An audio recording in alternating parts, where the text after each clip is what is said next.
Dulce de leche is a milk-based caramel that's incredibly rich, creamy, and absolutely irresistible. Today, we're going to be using it to make a luscious cake that's super easy to whip up. I bet you're going to love it. Assalamu alaikum bakemates, it's Simsima here and you're watching Simsima's Delight. If you enjoy videos like these, please don't forget to like and subscribe for more amazing recipes. Now let's get started. First, we're making the star of the show, dulce de leche. For that, we're using sweetened condensed milk. Since it will be simmering for a while, I'm removing the label to prevent it from getting mushy and making a mess. Now grab a large pot and place your can of condensed milk inside. Then fill the pot with water until the can is submerged by at least an inch or two. Make sure it stays fully underwater throughout the process. Exposing the can could lead to an explosion and we definitely don't want that, do we? Now cover a pot and set it on medium to high heat. Let it simmer for about 4 hours, but making sure to check the water levels regularly. If the water gets low, add more hot water to keep the can fully submerged throughout the simmer time. I'm using a 1 kg can of condensed milk, so if you're working with a smaller size, you need to reduce the simmer time accordingly. After 4 hours of simmering, allow the pot to cool completely before taking out the can. Trust me, patience is key here and it will be worth the wait. And now for the moment of truth. Open up the can and oh my, look at that luscious beauty. Just see how silky rich and creamy it is. Honestly, I could eat this by the spoonful. And now it's time to start on the cake. I'll be using Simsima Foods coconut cake mix.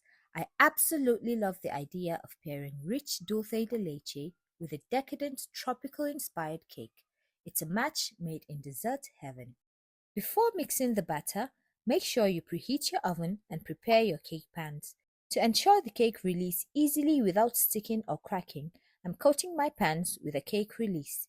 If you'd like to make your own, check out my previous video for the recipe. It's a game changer for sure. For this cake, I'm making small tweaks to the recipe on the box. Here's what you'll need: 3 eggs, half a cup of water, half a cup of oil, and 100 grams of dulce de leche for that extra richness. Mix everything together until you have a smooth, silky batter. To make sure my layers are perfectly even, I like to use a kitchen scale to weigh out the batter evenly between the 3 pans. Once that's done, into the oven they go. And here they are. My cakes are baked to perfection. Look at how easily they come out of the pans, thanks to that cake release. They never disappoint. And just look at these layers. Beautifully moist, fluffy, and ready to be transformed into something amazing. For the icing, I'll be using powdered whipping cream. Here you'll need 2 cups of powdered whipping cream, 1 cup of ice cold milk, and 150 grams of dulce de leche for that extra indulgent touch. Mix everything together until you get stiff peaks. It should be smooth, silky, and absolutely luscious. Now it's assembly time, but make sure your cakes are completely cooled before you start assembly. I decided to cut each cake in half to create thinner layers, but you can leave yours as they are if you prefer. I just love the extra height and texture from the thinner layers. To assemble, I piped a generous amount of icing onto the first cake layer, then added a swirl of dulce de leche for that signature silky decadence. I repeated this process for every layer, building up the cake step by step.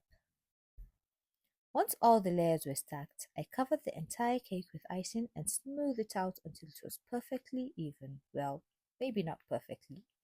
Now it's ready for the finishing touches. For the garnish, I used leftover cake crumbs.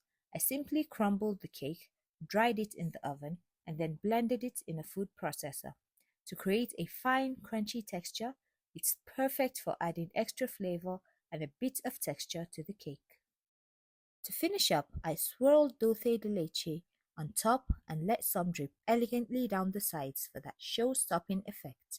Then I used the crunchy cake crumble to garnish both the bottom and top of the cake. Doesn't that look absolutely stunning? And there you have it, A beautiful, rich, and creamy dulce de leche cake that you can easily make in your own kitchen. I'm not a professional baker. Everything I've learned, I've picked up right here in my kitchen through trials and errors. If I can create something like this, I promise you, you can too. Just look at how moist, soft, and irresistible this cake is. Tell me, who won't be impressed if you gave them a slice? And that's it for today, Bakemates. Please don't forget to like, subscribe, share, and drop a comment if you have any questions. I'd love to hear from you. Much love and happy baking from your delightful bakemate. Until next time, Assalamu alaikum.